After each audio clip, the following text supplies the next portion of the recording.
楚北杰乃是当世战神，之前在青燕的时候，我就已经领教过他的功夫。此人若是强攻的话，恐怕我们拖延的时间不会太久。若是他主动出兵，堪不成必破，所以我们也不能坐以待毙，必须主动出击。梁与大晋向来井水不犯河水，你晋军突然发兵，师出无名，逆天而为，大梁将士人人得而诛之，必血战到底！哼，师出无名，到底有名还是无名？你最好问问你的大王，或者你死后，我替你问他。我大晋数十商队、数百良民、数万钱财都去哪儿了？你大梁派军抢掠烧杀，扰乱我大晋商路，如今还敢叫屈？一派胡言！我从未听说过此事。若你能证明杀人越货者不是梁军，我楚北杰自会立即退兵。但在此之前，请恕亡命难违。杀！杀！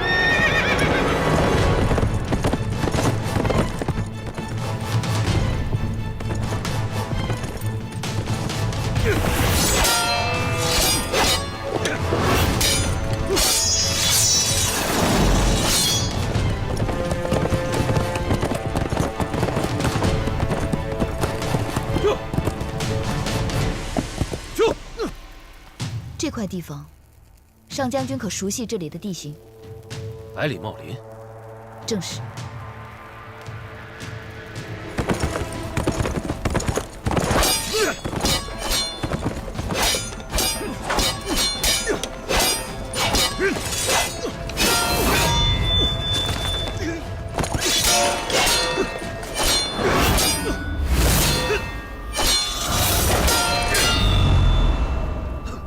晋军虽强，可梁军也非弱将，实力相差并不多。梁军怎会连连败退？我梁军善战，可那楚北杰太强。第一次交锋的时候，楚北杰亲自交阵，我梁军派出了第一猛将蒙初，结果被他3招斩于马下。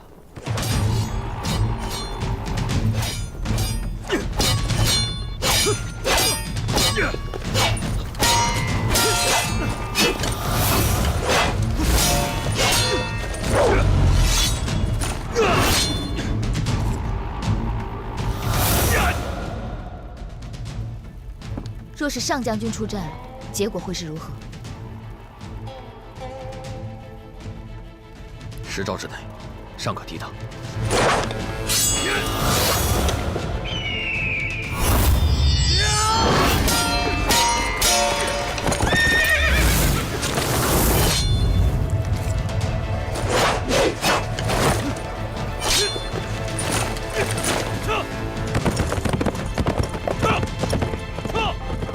若上将军不敌，必不可恋战。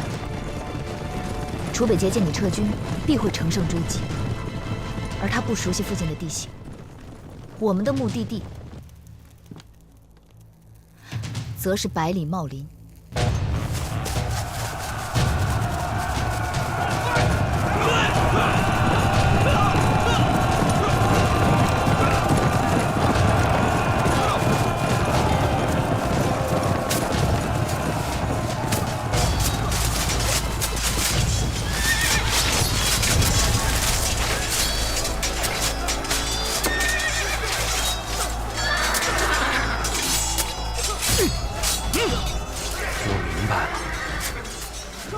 茂林之中荆棘丛生，枝叶缠绕，但是我们的战马身形矮小，四体有力，在这样的环境当中，一定比他们更加灵活。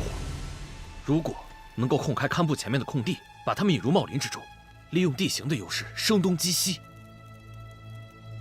我们未必不能赢他。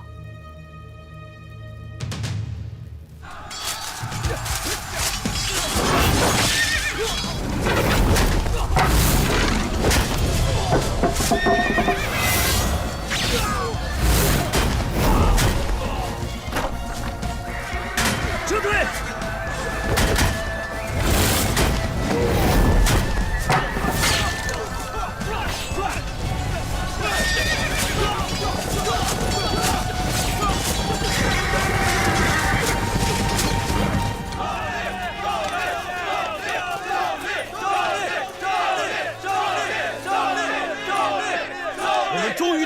胜仗！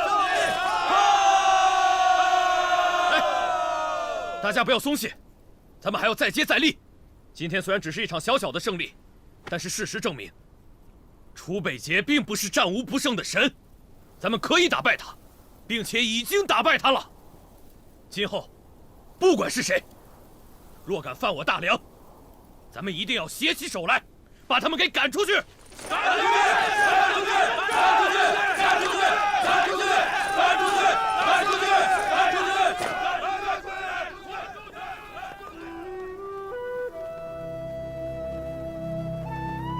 杨峰，你果真了解我，无论我帮谁，都逃不开这锥心之痛。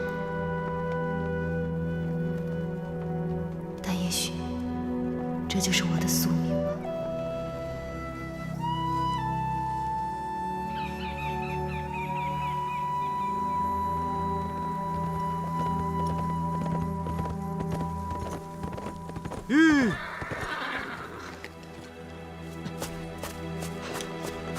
王爷，王爷，已得到确切的消息，白姑娘被良将泽隐给救了。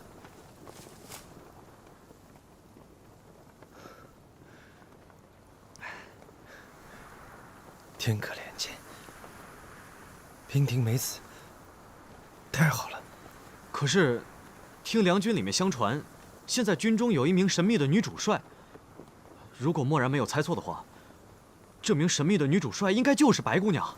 哎，王爷，那如果是白姑娘，那你说咱这打还是不打呀？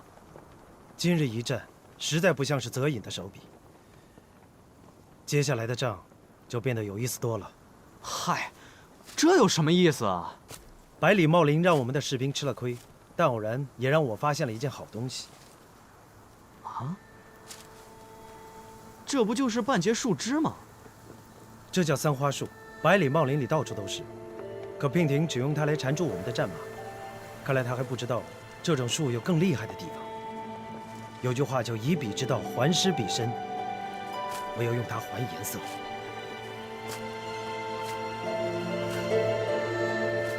娉婷，相信你不会让我失望。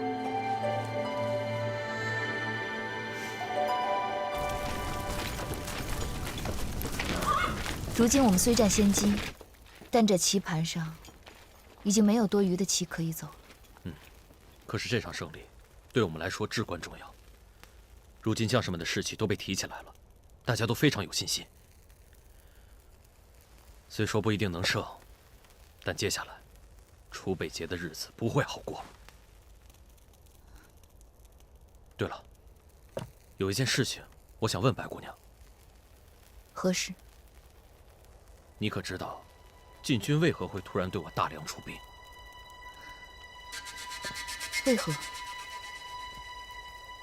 今天我和楚北捷对战之前，他提到过，说有大批晋商被我梁军所杀，好像就是因为这件事情出的兵。但是我对此事一无所知。虽然我隐居已久，但是军中的事情我不可能毫不知情。这件事，白姑娘知道吗？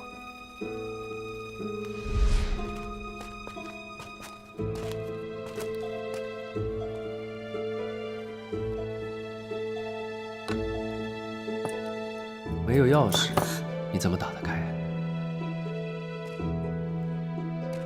怎么？好好吃药，好好休息。我走了。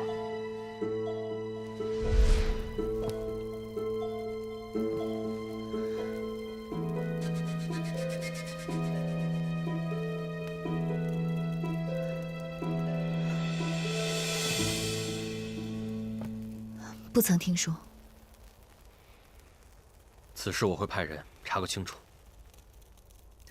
今日楚北捷吃了败仗，肯定士气低落，他不会这么快发动进攻的。白姑娘劳心劳力，就早点歇息吧。末将告退。上将军慢走。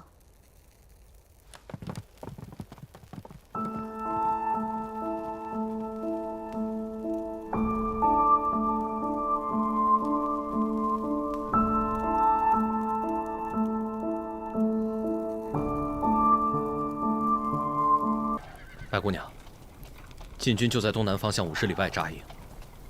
堪木城已经布防完毕，就算建军进攻，我们也能抵抗一段时间。堪木城上下所有将士一定会不惜一切守城，就等姑娘的计划成功，大晋王宫内乱，楚北节就会退兵。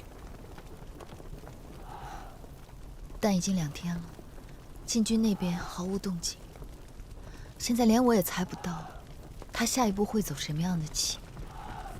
报，单将军，白姑娘，经我方侦查，晋军每天正常休息，但有一小波步兵每天清晨进入百里茂林，深夜才回来。又是百里茂林。楚北节派人去百里茂林干什么？可有相关百里茂林和堪布的典籍？有，我回头让人给姑娘送过来。百里茂林，楚北节做任何事情都有他的目的，我们也不能松懈。将军，可否立刻派一队士兵悄悄进入百里茂林查探？好，我立刻派人去查探。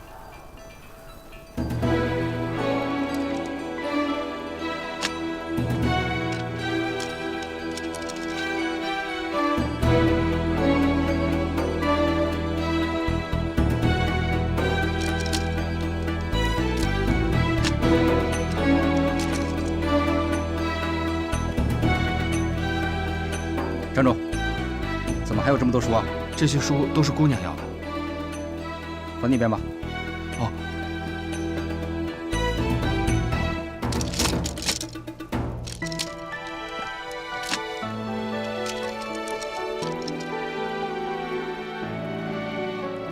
哎，姑娘看书好快呀。对了，一目十行。先下去吧。哦。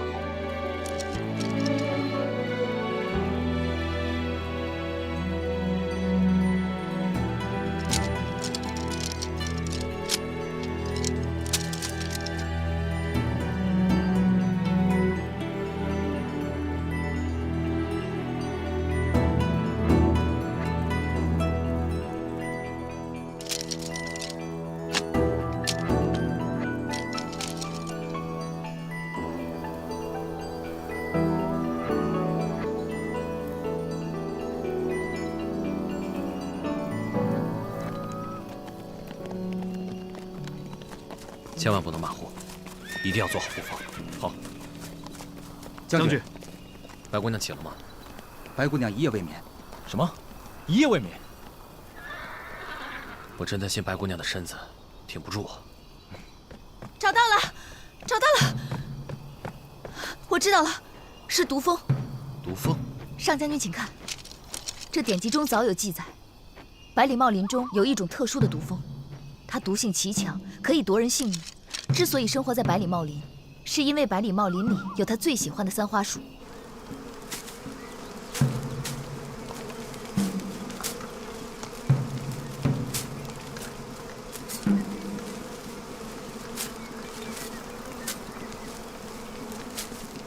三花树毒液可以引发毒蜂狂性，用其汁液熬药饮用，却可以解毒。要攻城，只要将三花树枝用弓箭射进堪布，再放出大量毒蜂，守军将士必定死伤过半。等毒蜂进去后，晋军再上，即刻便可突破梁军的最后一道防线。不过，从前要进入百里茂林的人，都会以三花树枝叶煎药服用，以防备毒蜂袭击。只要晋军众将士预先喝下这种草药，就不用担心被毒蜂误伤。假如楚北节想用毒蜂攻击我军，一定会命人暗中砍伐树林。而为了避开我们的探子，他们就必须就地熬制解药。竟然还有这样的计策！是啊，这样的计策听起来虽然匪夷所思，但这也恰恰是他最可怕的地方。楚北节最擅长的就是因地制宜，擅长用最少的兵力达到最好的效果。战神这个名号也不是浪得虚名的呀。沙场上能和这样的良将为敌，也不知道是幸运还是不幸。那接下来我们该怎么办？是。将军，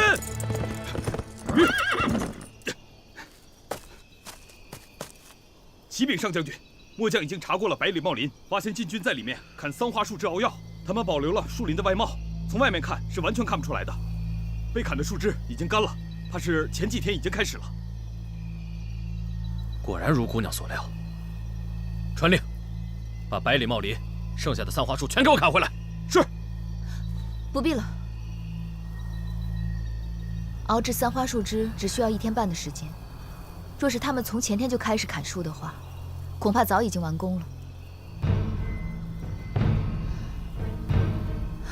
天已经快亮了。那，姑娘的意思是？上将军也不用担心，娉婷从姑臧出发的那一天，就已经料到会有今日。在战场上遇到楚北捷的人，没有一个是不头疼的。我们不会是第一个，也不会是最后一个。这么说来，上将军必须要在堪布城找到一张琴，不缺弦可以弹的琴。什么？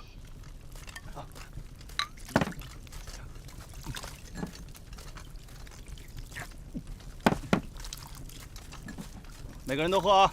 是。好，都喝了。是。不然会被毒蜂蛰的。是。喝完之后去那边取剑。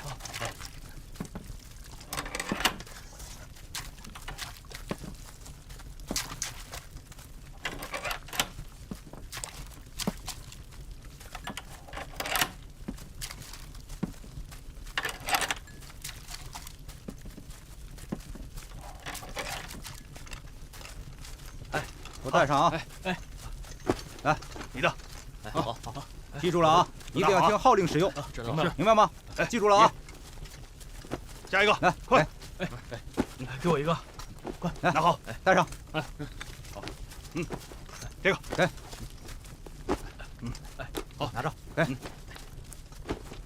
王爷，毒蜂性情凶猛，一旦攻击起来，恐怕连白姑娘都不能幸免。你真的要这样做吗？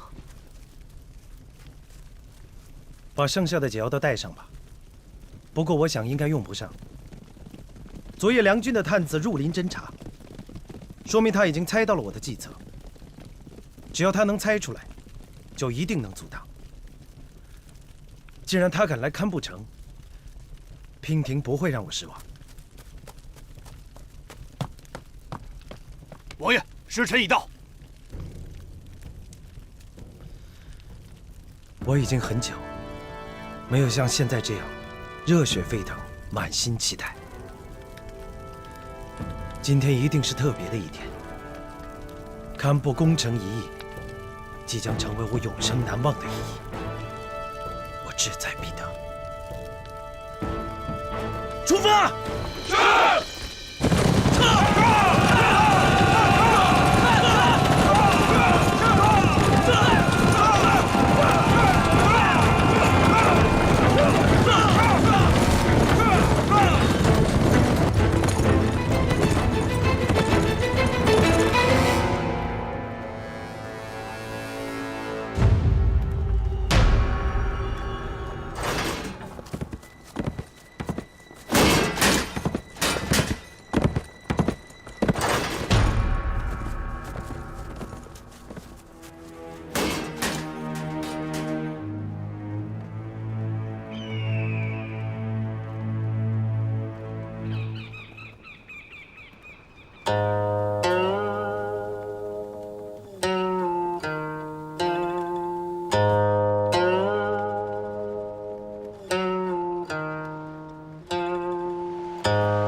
王爷，是否立即释放毒蜂啊？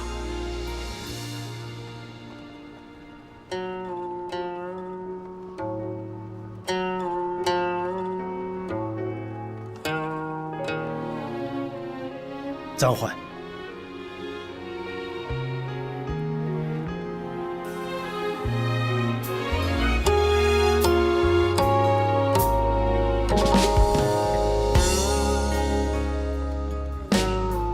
弦断了。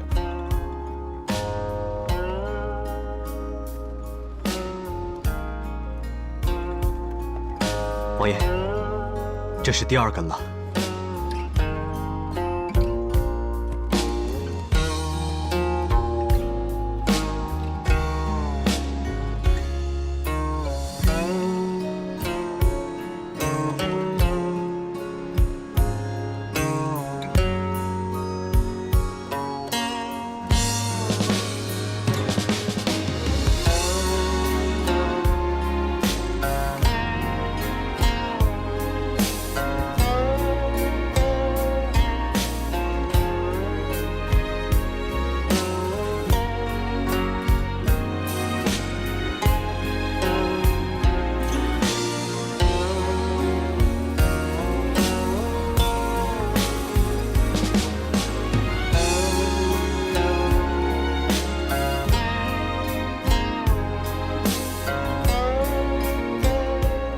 传令，退兵30里扎营。是。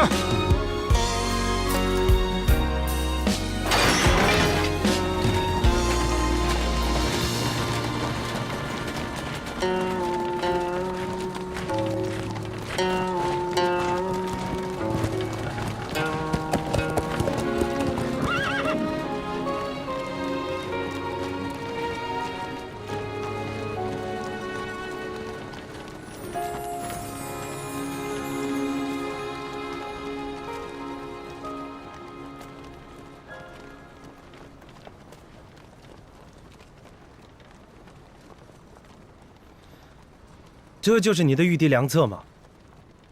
早已活腻了吗？居然命你一人出现在我数万大军面前。我不在的时候，你就任凭他们这么糟蹋你吗？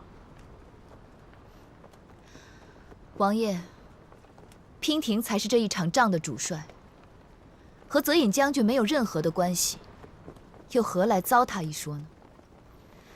再说了，不管计策的好与坏，只要能让王爷退兵，就是好策。娉婷这不是做到了吗？攻心之计，胆大妄为。若是王爷真的在众目睽睽之下用毒蜂之计害死了娉婷，那恐怕就会激起梁军最后的热血。到时候，就算你们能拿下堪布城，城中的所有军民，恐怕都会让你们伤亡惨重的。再说了，若是梁国百姓知道我一介女流之辈，为了保护堪布城而被你残忍杀害的话，想必梁国所有的百姓和将士都会奋起反抗的。哀兵之勇，王爷，你要比我更清楚吧？如果激起了一国人民的热血，就算有再强的兵，怕是王爷也镇不住。所以你就以身犯险。若不是王爷剑走偏锋，娉婷也不会出此下策。确实是下策。你在逼我退兵的同时，也对全天下通告了我楚北节的致命伤。经此一战，所有人都会知道，我楚北节心之所爱，无论做什么事情，我都绝对不会让白娉婷成为我的牺牲品。你是谁？真北王命我来送你上路。不会让我成为牺牲品。娉婷原以为王爷之言句句真心，没想到也只能付之一笑。王爷如此哄我，难道是因为怕输吗？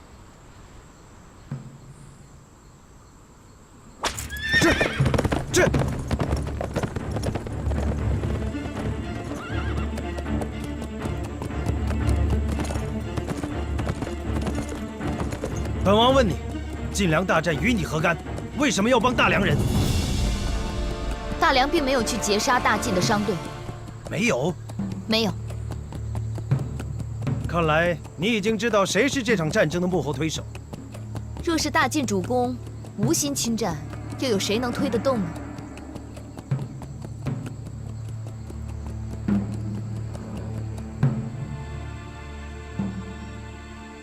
我们各为其主，立场不同，我也不逼你。这一局你赢了，我输给你3个时辰。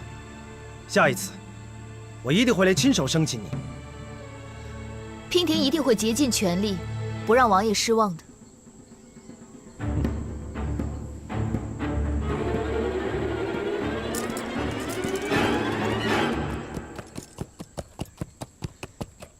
堪布城已经是一座空城了。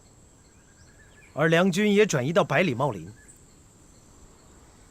你的空城计已经唱完了，还一个人留在这里干什么？这里离百里茂林不近，上马吧，我送你一程。多谢王爷好意，不用了，娉婷自己会走。3个时辰之后，我们才是敌人，到时候我可不会手下留情。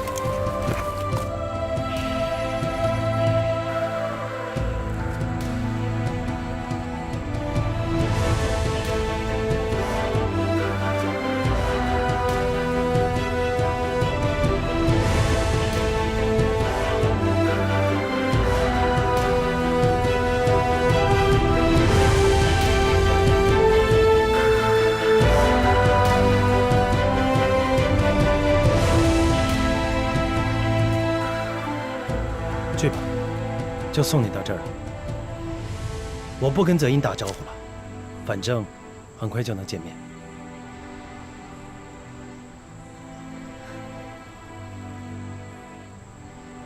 怎么这么看着我？舍不得？还是想跟我一起走？我只是在想，你是我遇到过的最可怕的敌人，完全看不透你心里到底在想什么。我的心对你完全敞开，就看你愿不愿意进来看看。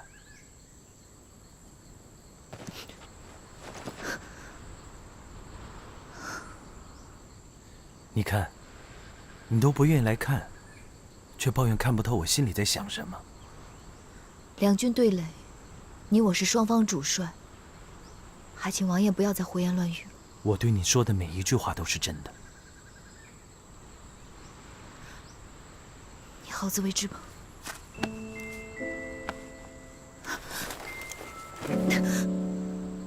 放开！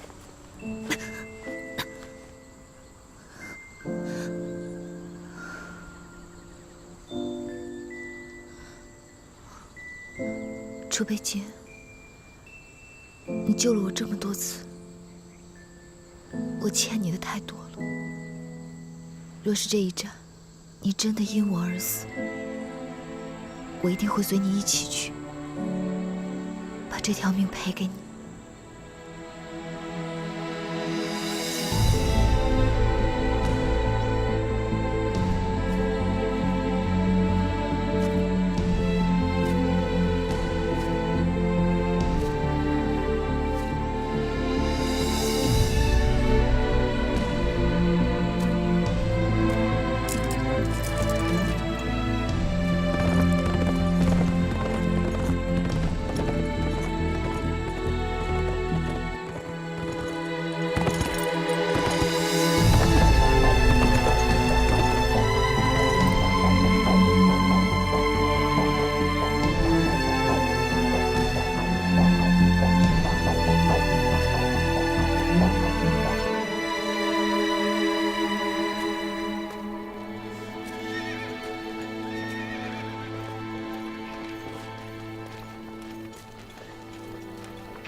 回来了。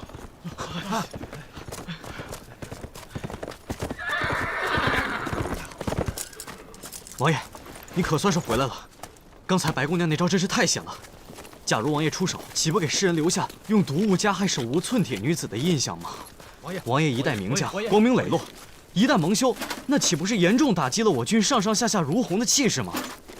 真想不到，白姑娘不出手则已，一出手便不留余地。还好你没有下令攻城啊！即使没有这些理由，本王也不会下令攻城。失去白娉亭，将是我楚北节最大的遗憾。区区一座堪布城，怎么能记他半根头发？不，那王爷，那咱到底打还是不打呀？打！3个时辰之后出兵。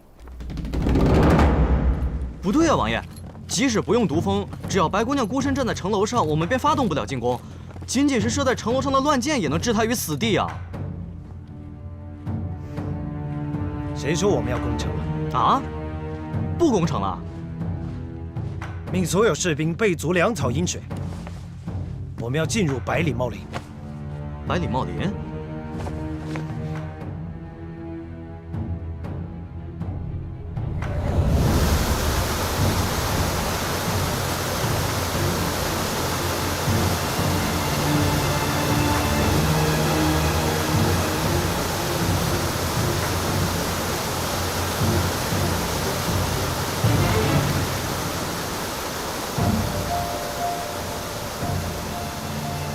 漠然，如果换成了你是梁军主帅，你会怎么应对晋军？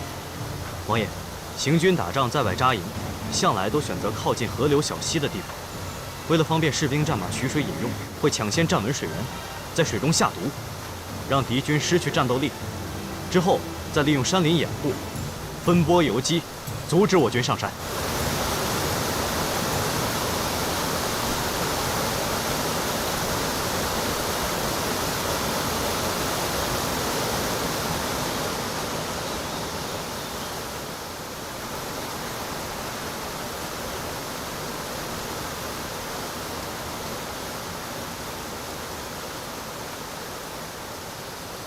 上将军，白姑娘，楚北节已带人入林，现已至点清峰山下。点清峰下，我刚正与上将军商量，他在点清峰山顶扎营作战。这里便是点清峰6条清泉的水源。若涵将军，你现在立刻派人去山腰处，在这6条清泉中下毒，断了敌军的水源。白姑娘好计策。楚北节出入百里茂林，对当地的地势并不了解。我们在他们弄清楚之前，先在水中下毒，一旦断其水源，他们一定支撑不了多久。到时候无法找到无毒的水源，怕是军中只会奄奄一息，军心涣散。到时候我们在天色的掩护下率军杀入，也让楚北节尝尝我们大梁男儿的厉害。点清峰是百里茂林的制高点，也是山中所有水系的源头。梁军率帐定会驻扎在山顶，传令下去，禁止任何人饮用山间泉水。战争，战的是人，算的是心。我这一招啊，若是用在别人的身上，定能成功；可若是用在楚北节的身上，我也没有几分把握。姑娘，为何用在别人身上可以，用在楚北节身上就不行呢？只因为他是楚北节啊。若我们的对手不是楚北节，早就不用在这里苦战了。百里茂林沿堪布山脉延绵近百里，范围极广。即便梁军有5万之多，可一旦藏进茂林之中，若按寻常方法寻找，我们要知道他们的踪迹也难如登天。楚北节思虑周全，他出来堪布，就在百里茂林吃了我一次亏，之后就立刻想到用百里茂林来反攻，还想到了用毒蜂攻城这个计策，害我们险些中计。如今他又怎么可能不派人先探查清楚，掌握百里茂林的地形？漠然，你将我军兵力分为6支，互为养护，互通信息。分别沿点清风的6条水脉建立营地，但不能扎营。梁军必定会派探子在外游弋，我们只需要在他们面前出现，他们就会主动来袭，等蛇出洞，给他一个迎头痛击。若是我们以为仅仅占据了一个水源就能让楚北节栽跟头，那今晚被俘的可能就是我们。姑娘说的对，是我们想的太少了。将军，还请你立刻派几拨人出去探查敌军在哪里扎营，一旦有消息就立刻汇报。越是在这个时候，我们就越是要仔细小心。王爷，这是诱敌之计，风险也未免太大了吧？即便我军沿着河流建造营地，这也只是在撞运气，更不可能知道他们在短时间内会攻击我们。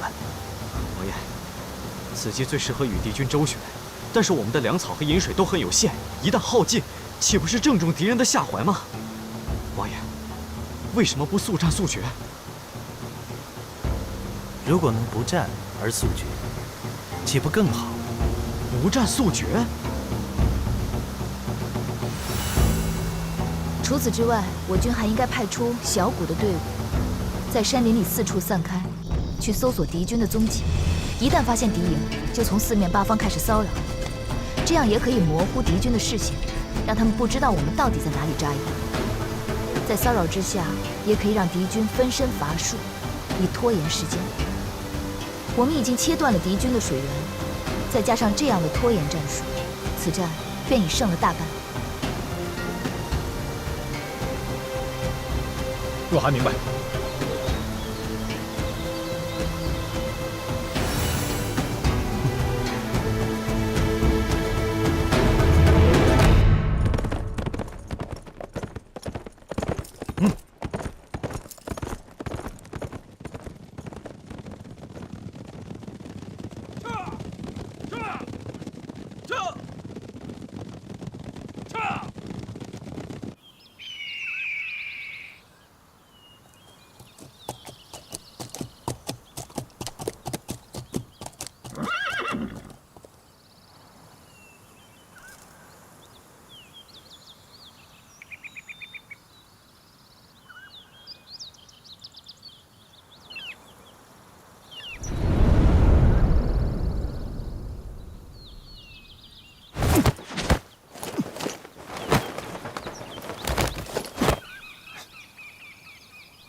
白姑娘，怎么样？有什么消息吗？刚得到消息，说是在点清风山下有很多禁军的营地。我跟若寒将军商量过之后，决定突袭营地，探清虚实，结果却扑了个空。扑空？我率兵过去的时候，营地已经空了，只有一些刚搭建起来不久的锅灶，堂子里还是热的，应该刚烧过火。一开始我认为这只是巧合，可是接二连三都遇到这样的事情，真是邪了我了。白姑娘，禁军神出鬼没，咱们的士兵都开玩笑说，难不成禁军会遁地之术？这世上哪有通天遁地之术啊？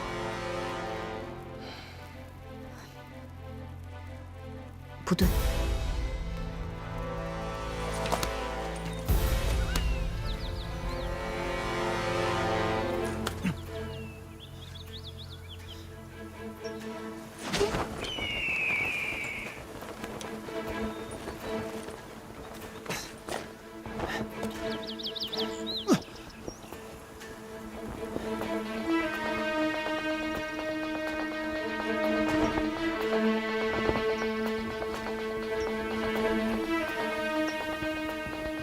白姑娘，他们一定是在掩护谁？掩护？掩护？道理很简单，若他们真的是在安营扎寨，而我们又是突袭，他们不可能事先得知跑得这么干净，这分明就是诱敌周旋之计。白姑娘的意思是，禁军不打算跟我们交锋，而是在跟我们周旋。正是。楚北节不想与我军正面交锋，可他们的手里又没有了洁净的水源，只有粮食，他们也撑不了多久。拖延对敌军来说并非上策，除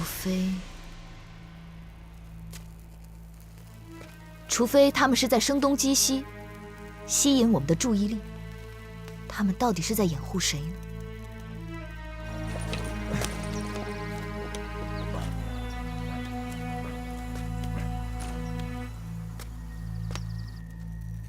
白姑娘会不会想太多了？说不定只是敌方的哨探比较厉害，早就已经探知了我军驻扎的地方，从而得知我军的动向呢？不怕一万，就怕万一。既然楚北捷已经猜到了我们在水源中下毒，就必然会猜到我们定会给自己的军士留下水源。而这一路算上来，真正的点清风水源上游就是这点清风山顶。如果我是楚北捷，必会直指着点清风山顶而来。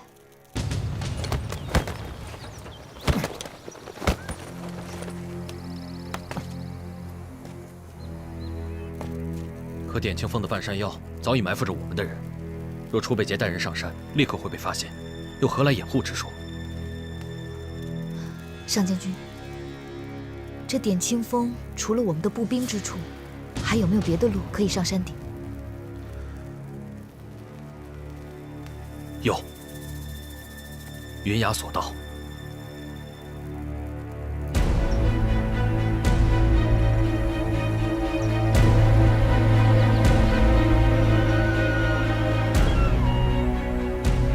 云崖索道直通点清风峰顶，但索道狭窄，再加上山间湿滑、峡谷风大，十分危险，早已被废弃。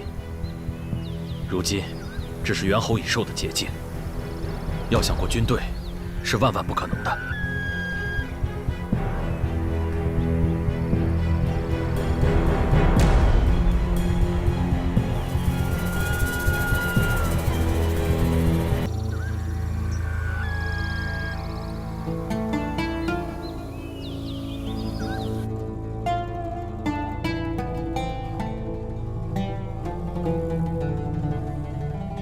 白姑娘，难道你担心的是这条已经废弃的索道？于旁人无用，可于楚北捷倒是未必。我们身处的点清峰顶，虽然占了一定的优势，有重重保护，可唯一的弱点就是无法屯兵，不堪一击。一旦敌军攻上来，我们就会变得非常被动。所以，既然有这条索道，我们就不得不防。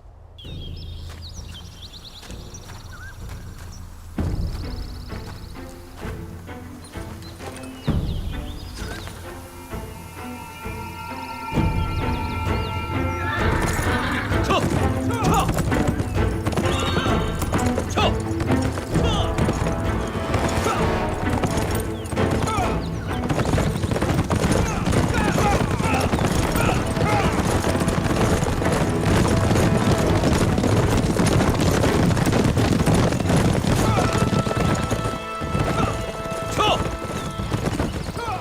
上将军，命你带1万精兵，在山腰处包抄围截。若遇见敌军，就让他们务必停留在避雷峰区域。得令。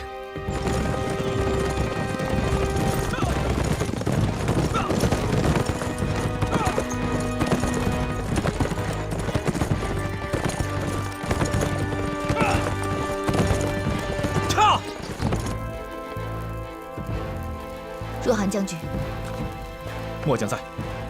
你另派100精兵去割断云崖索道，不要让敌军上点清峰顶。是。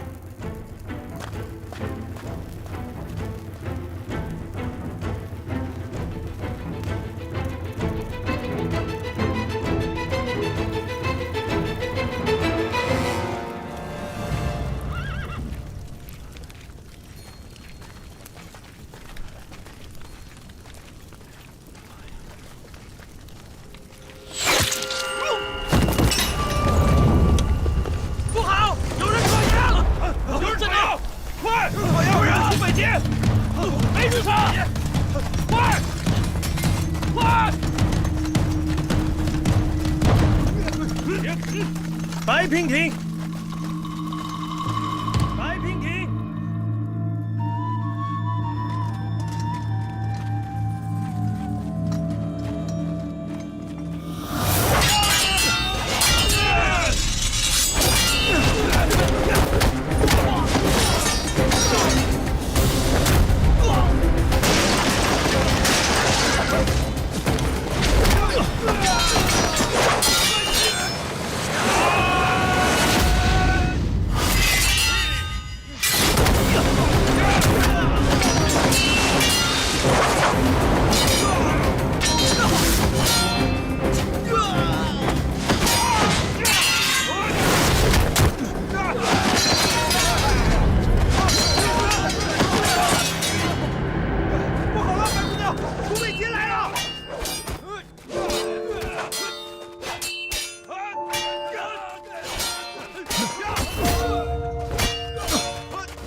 快兵停！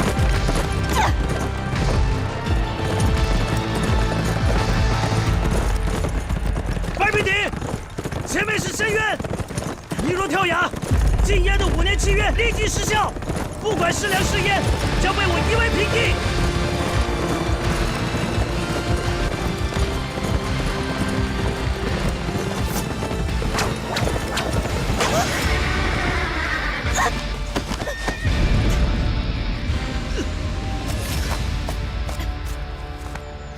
平婷，平婷，你没事吧？你还救我干什么？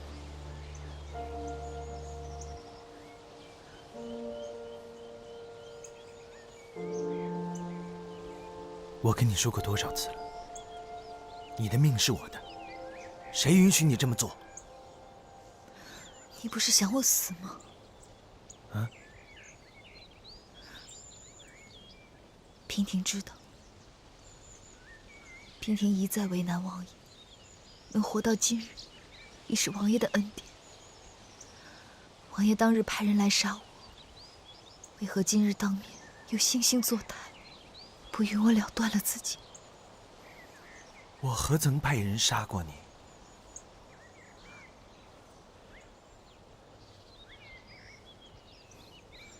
此事我无法跟你解释，但这次我是为你而来。你要是不相信我，你就先杀了我。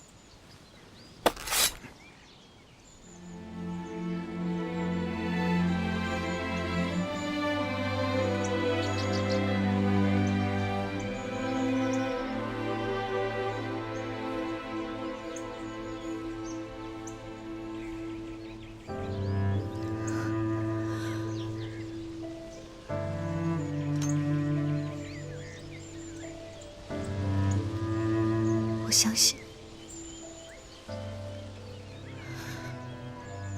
我相信，正是因为相信，所以才痛苦。你追我赶，躲躲藏藏，何时才能停歇？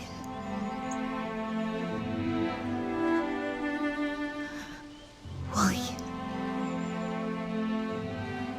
累吗？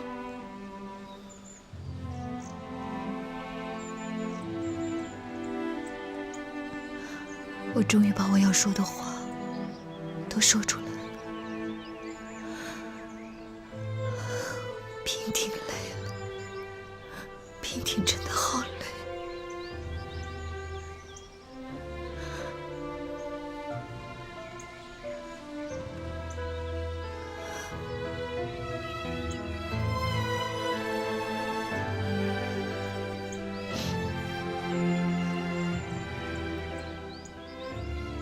不要再隐藏了，跟我走好吗？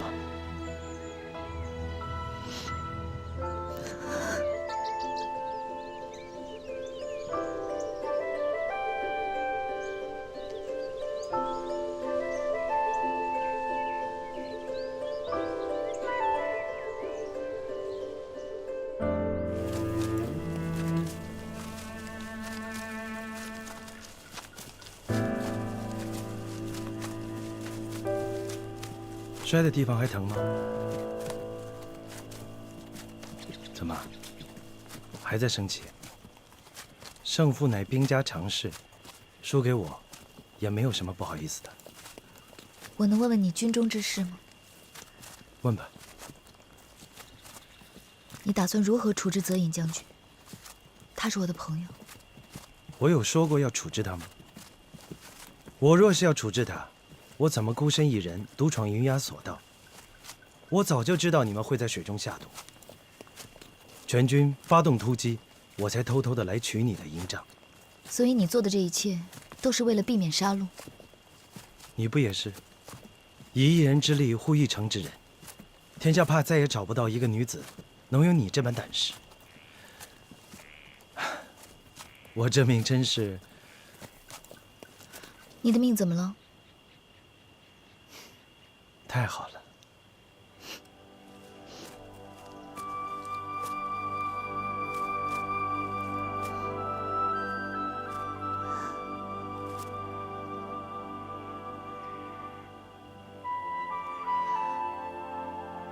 可如今泽隐知道你一人独闯点青峰顶，必会派兵来援救。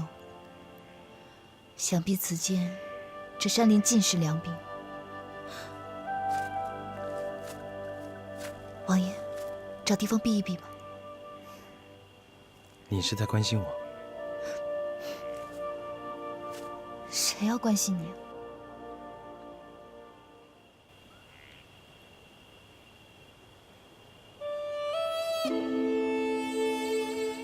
你还记得你曾经对月起誓吗？当然。当时你真的吓到我了。我想，你要么是身负重伤胡言乱语，要么你就是色迷心窍的登徒子。哪有人认识2天就赌咒发誓的？你以为我在开玩笑？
不是认识2天，这誓言20年前就已经在我心里许下。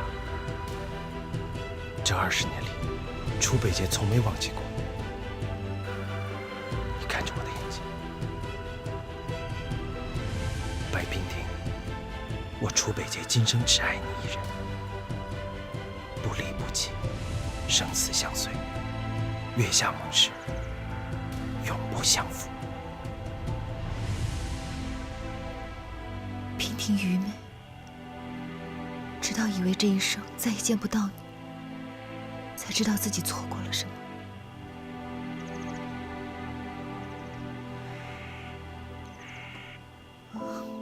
娉婷的心早就给了你，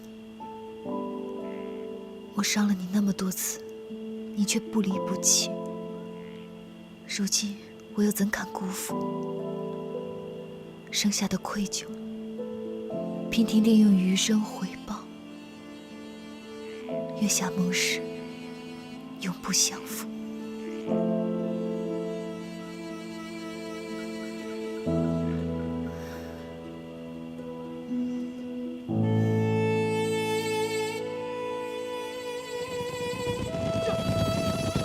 撤！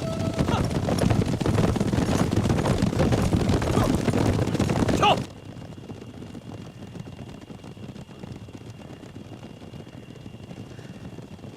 快走，他们追来了。走上马。来，跟我走。从此你不姓白，随我姓楚。北界，有你一声北界，什么都值了。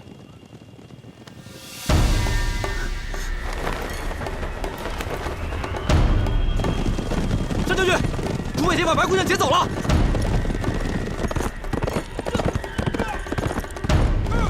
一定把白姑娘给我救回来！撤！快，队长！快！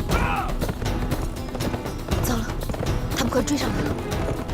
让他们追吧，就是千军万马、刀剑相向，我也不在乎。你在我怀里就好了。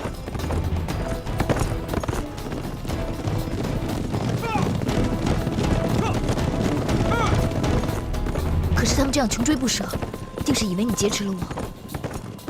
我得去拦住他们。你一个人更容易脱身，放我下去。白娉婷，你总是说一套做一套，当着本王花言巧语，片刻又出尔反尔。是谁说的再也不离开本王？现在又说要我一个人脱身，我已经上了一次当，不会再上第二次。坐好了，站！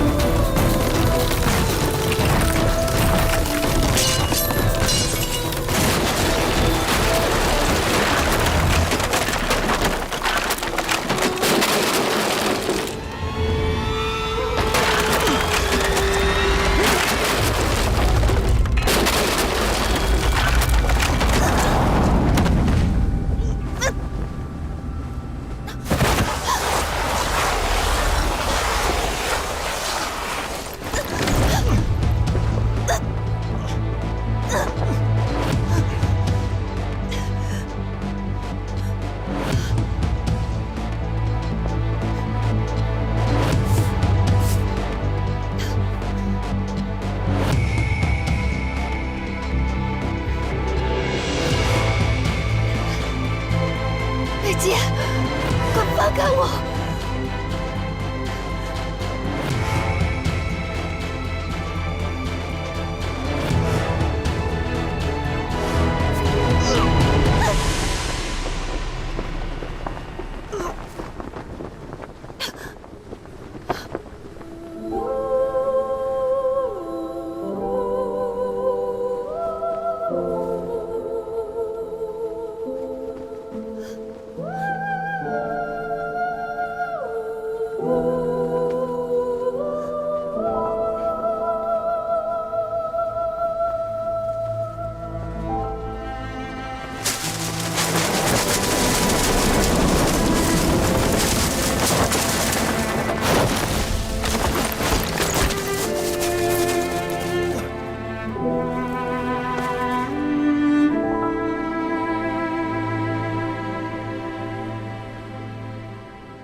白姑娘，白姑娘！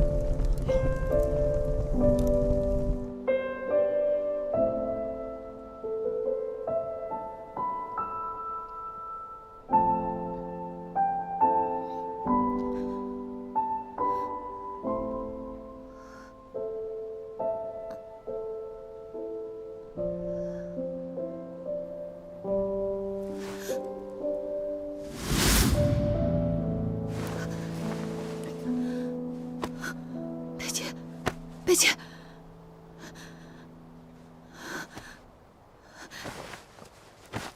贝姐，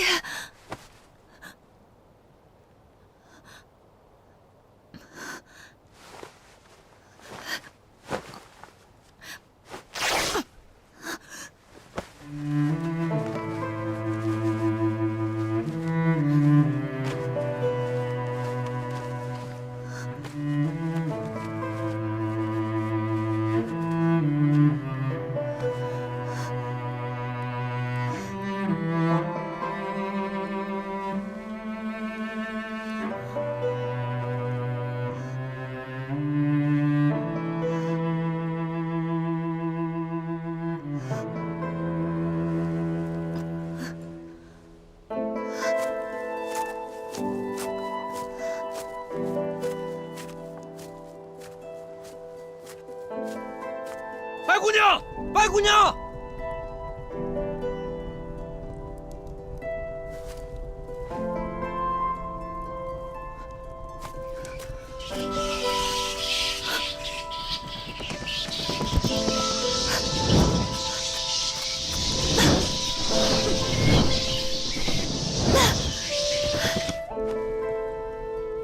下面有火光，他们应该还活着，快，绳索！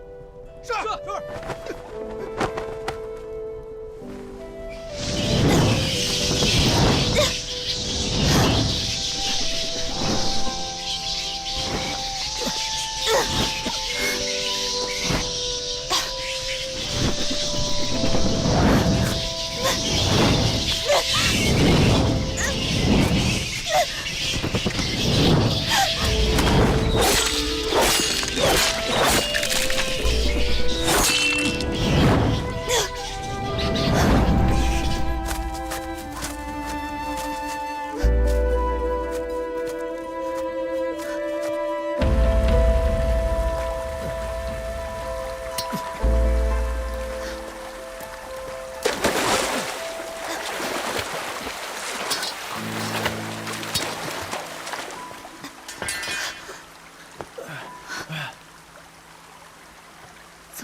怎么这么严重？要是找不到草药，伤口会发炎的。你赶紧躺下，躺下。别去！这么大的雨，你什么也找不到。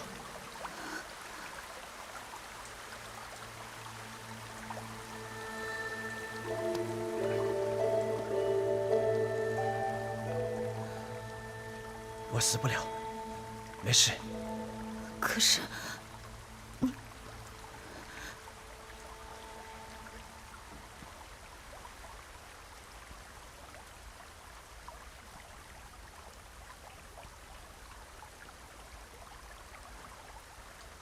索道，是你派人砍断的？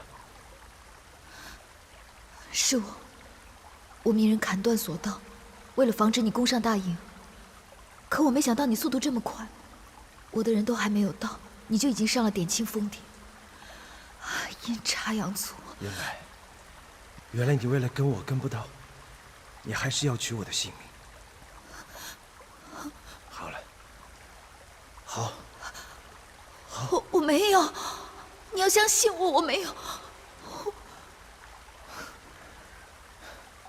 沙平顶，我吓着你了。胜败乃兵家常事，我输给自己的女人，我很骄傲。贝姐，我说过，你愿意叫我一声贝姐，我什么都值了。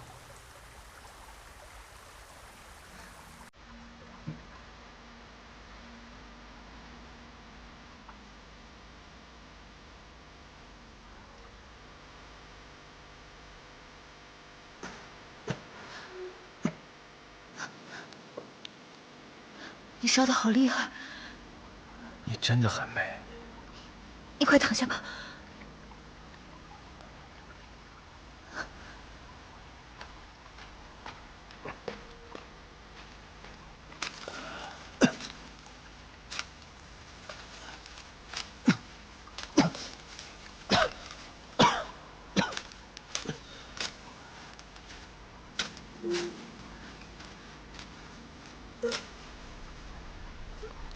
当风停动，还是要自己就是现实的事。缓缓夜里，缓缓的就你就这。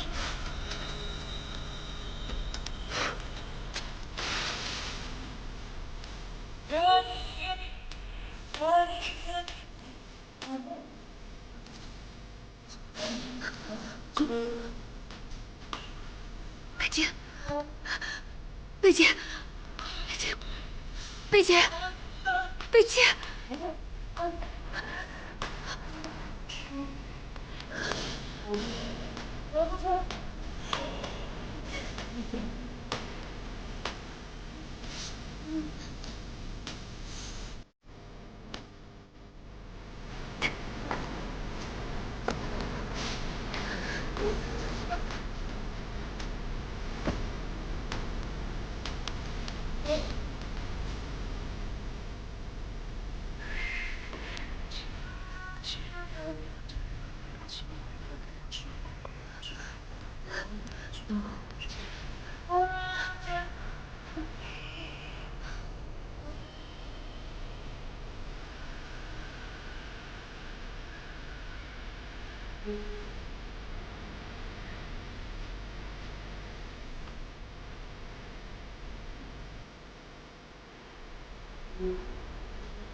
婷婷，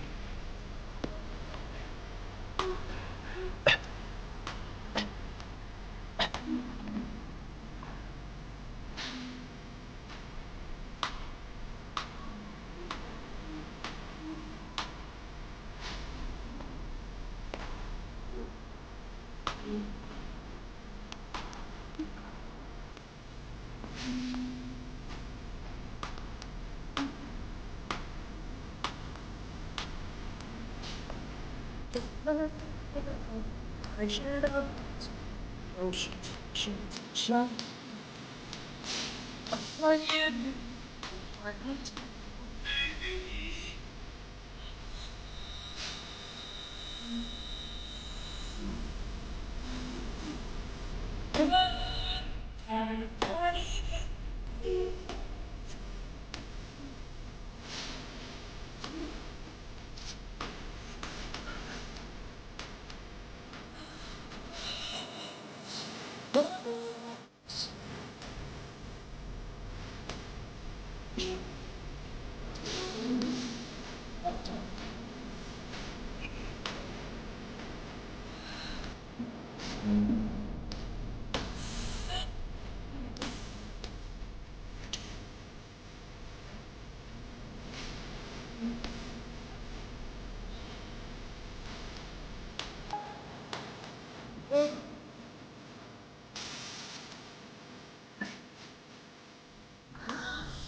从今以后，平定心处。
娉婷，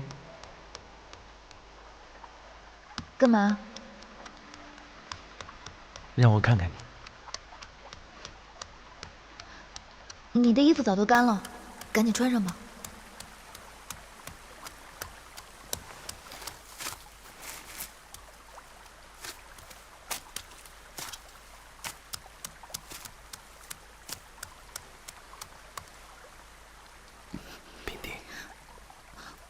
我采了一些草药，好像缺了一味。昨晚发生的事，你不打算负责任？刚退烧就欺负我，早知道就让你一直病下去了。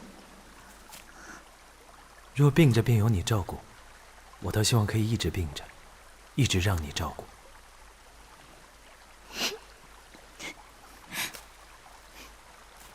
你笑什么？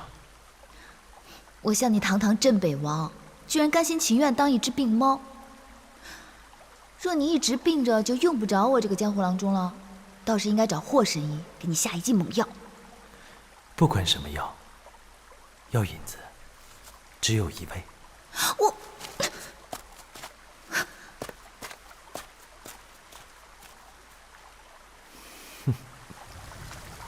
白姑娘，白姑娘，白姑娘，白姑娘，白姑娘，白姑娘，白姑娘，白姑娘，白姑娘，白姑娘，白姑娘，白姑娘，白姑娘，白姑娘，白姑娘，白姑娘，白姑娘，白姑娘。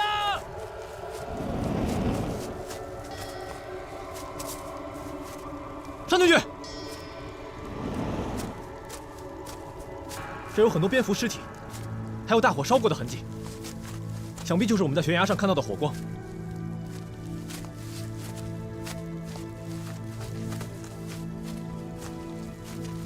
一定有人来过这儿。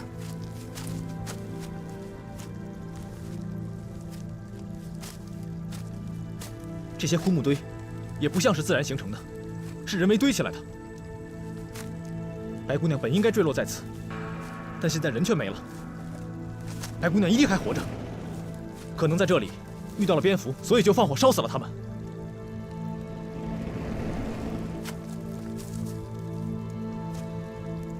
这只蝙蝠断骨整齐，一看就是个用剑高手。放火的不一定是白姑娘，也有可能是楚北杰。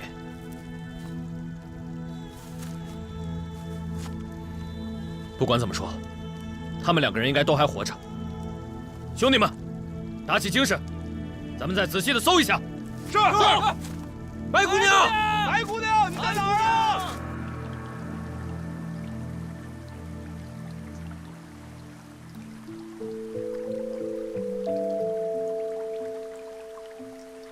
美人如玉，青丝如瀑。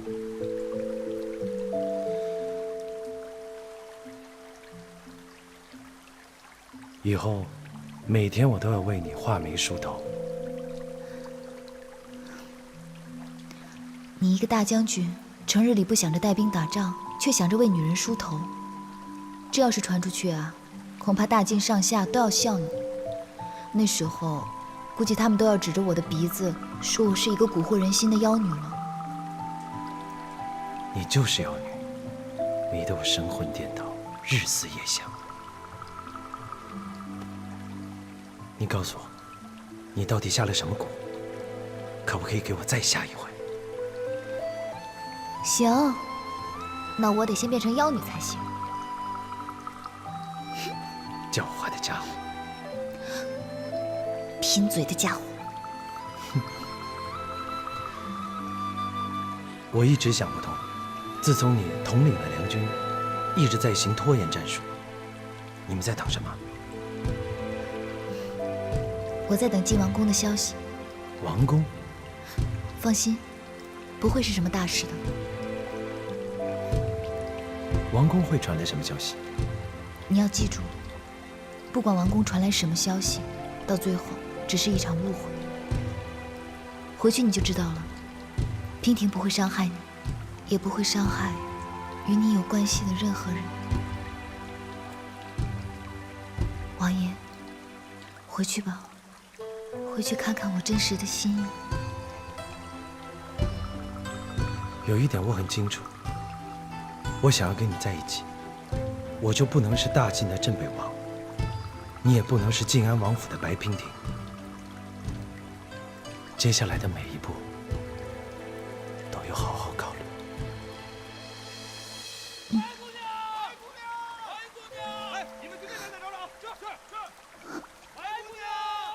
我去看看。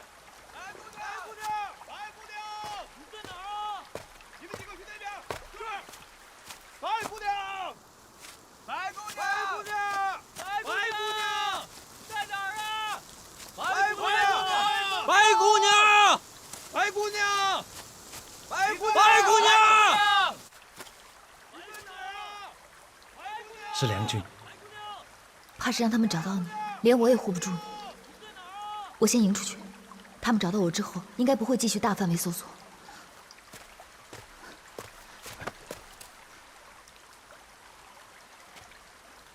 我们一起走。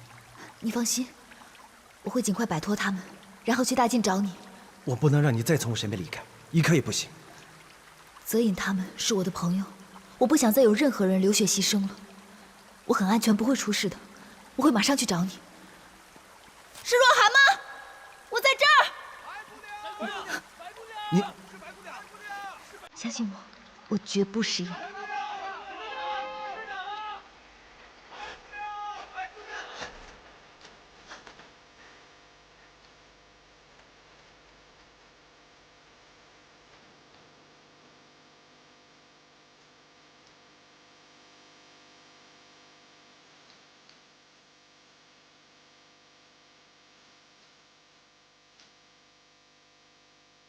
别让我等太久。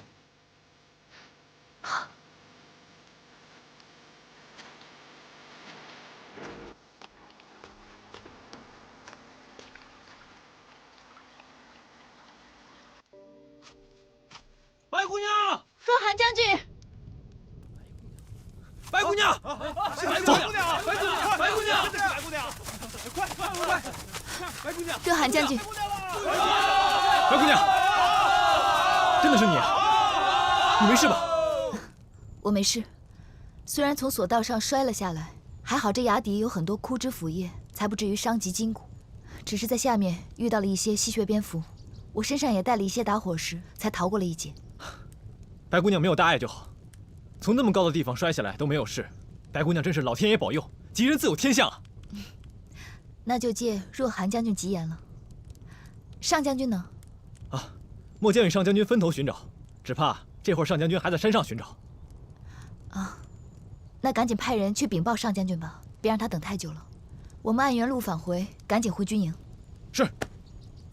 传令，收兵整队，我们送白姑娘回营。回营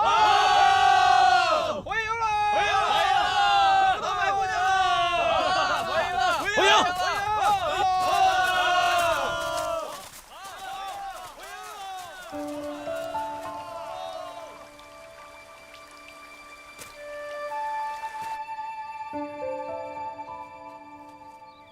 白姑娘，末将已经派快马回营禀报，上将军得知白姑娘平安无事，十分高兴啊，说晚上率领全军为白姑娘庆祝。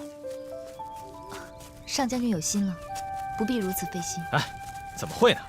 上将军都说了，这次晋梁大战，若没有白姑娘主持大局，镇守帅营，都不知道会变成什么样子。更何况，姑娘甘愿与敌军主帅同归于尽。